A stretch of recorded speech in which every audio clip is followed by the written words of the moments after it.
which is going to make it very difficult for the German armor if it gets there to maneuver around. And for Generalfingold, whom we already know has gone airborne and is calling in a 57mm anti-tank gun, and another 17-pounder is going up to cover this central hill, only making things more difficult for the Germans to maneuver on. Superpanzer once more saying he can't fight 2-on-1, and of course he can't, but again it's a bit hard without any infantry to do anything. And it looks like 3 mortars from Dep. He seems very keen on slowly encroaching on the Allied base, bombarding it. Certainly a bit dangerous if the Allies catch on to it and launch a major attack, but it seems like they aren't reacting at all. And now the triage center is coming under heavy mortar fire from this small mortar battery of 3 mortars. That's certainly a lot, and I've rarely seen that. Minor fighting in the south, although now Dep seems content that his strategy is going to be to wreck the Allied bases, thus forcing the Allies to draw their attention away from the south and from Superpanzer's positions. Our front lines are collapsing. Grenadiers moving out, dual Panzerschrecks, useful against buildings and armor, but not so useful against infantry, which means if they're caught now by any larger infantry force, they're going to be in trouble. Panzerschreck knocking out one rifleman though.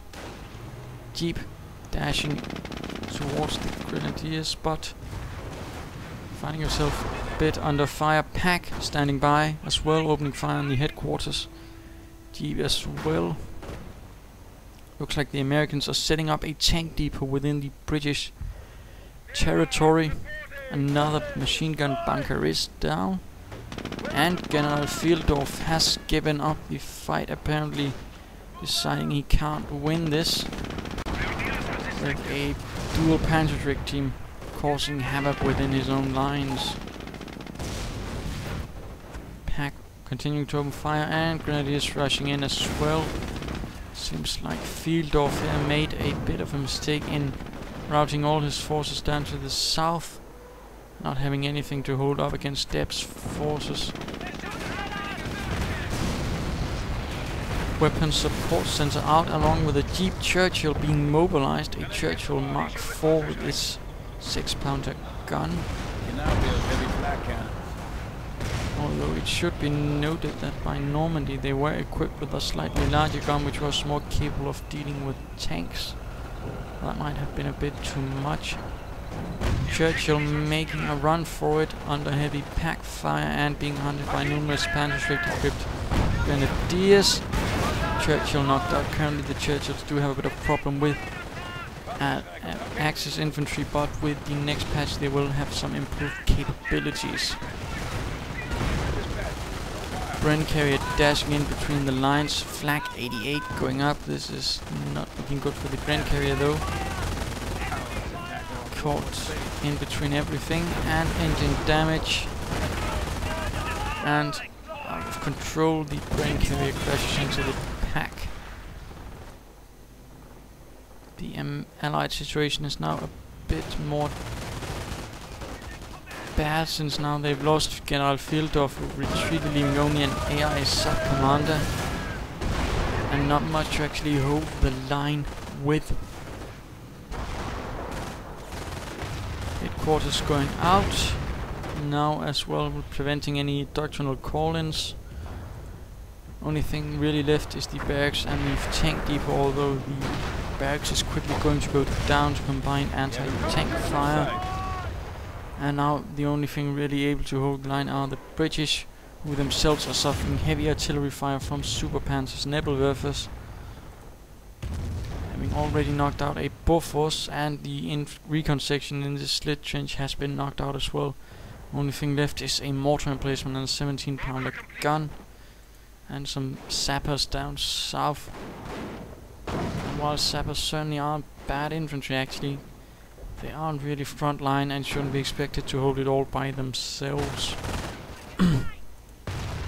Riflemen caught out in the open, going to be slaughtered.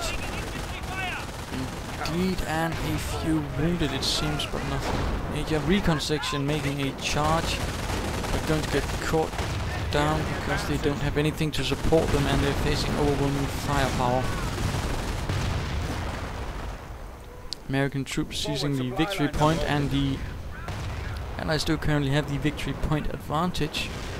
Although that is currently the only advantage they really have left at this moment.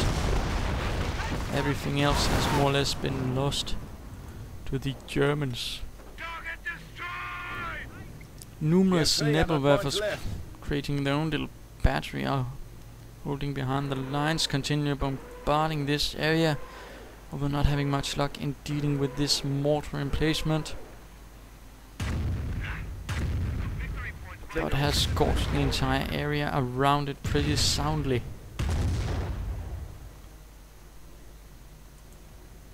Mortars moving closer to the British base now, probably going to repeat the trick with mortar fire on the emplacements, protecting any entrance from infantry. A counterattack is launched. No, it is not, although it seems like the airborne are for some reason retreating right back to the American base.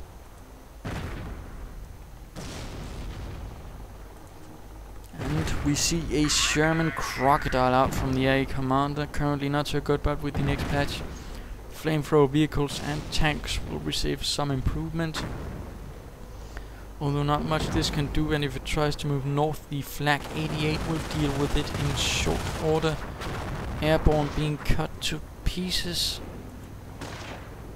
And generally the situation is not looking any bright, and the MG emplacement has gone down, leaving Martin's northern flank completely vulnerable.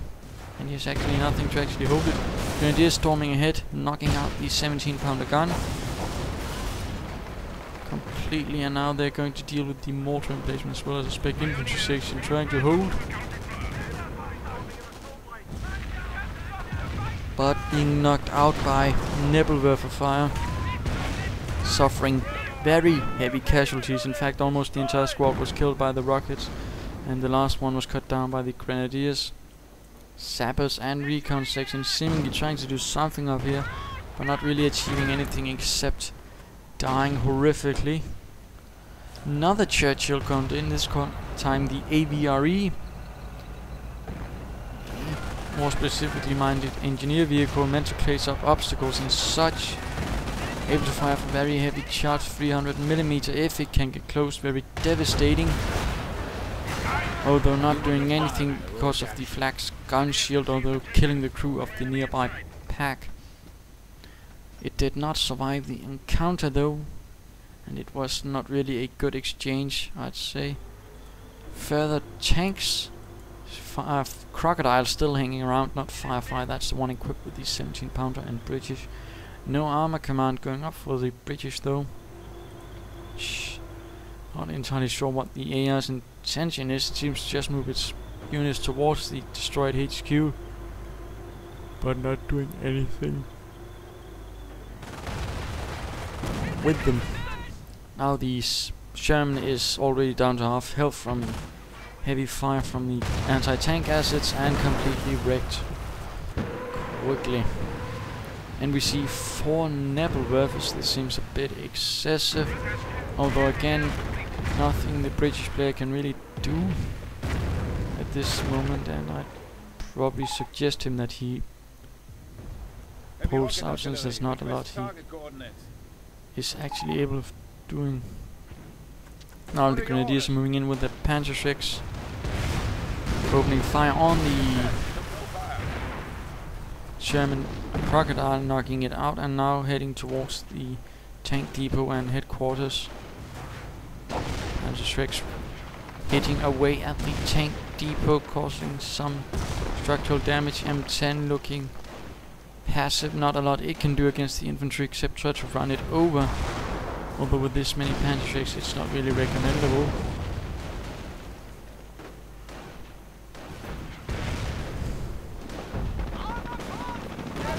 Another Churchill AVRE A shot from the spigot mortar killing 3 grenadiers, but going to be left behind with 3 Panzerschrecks against it. It's not going to end well, I suspect, for the Churchill, despite the best of intentions. And firing off a spigot round for no apparent reason, leaving a nice crater for anyone to see cover in, and that is something one should note actually. I might have forgotten to mention that in other casts, but certain craters left by certain artillery units will actually provide cover for your units. So that's always good to know. Sappers holding out against these Stu-4. Stu-4 not really doing anything, not able to hit, and the infantry being well protected.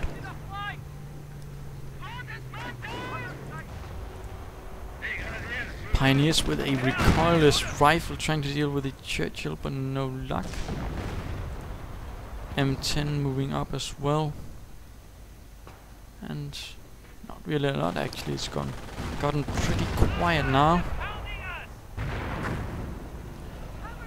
And we see a second aviary on the field. Apparently Martin has decided that the only thing that can save him is those spigot mortars.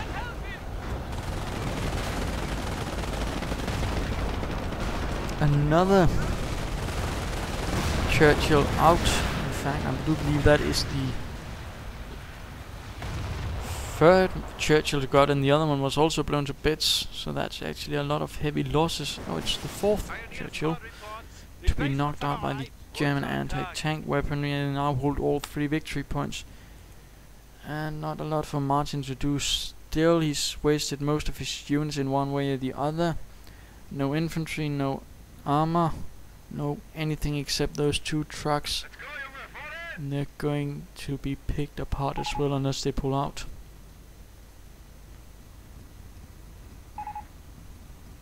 A bit of scavenging of munitions from the wrecked Churchills, taking off territory in the south. I'd certainly say this game is over, but yes, Martin is pulling out. So what to learn from this? Well, once is if your opponent is going heavily defensive, you probably should note it and try to put pressure on him. Proper pressure on Dep would probably have caused something a bit heavier loss, and probably not resulted in him being able to bombard the American base. Instead they focused all their troops down here, which is normally alright, but in such cases like on Point du Hoc, where your base is almost next to the enemy, you should be careful with the north.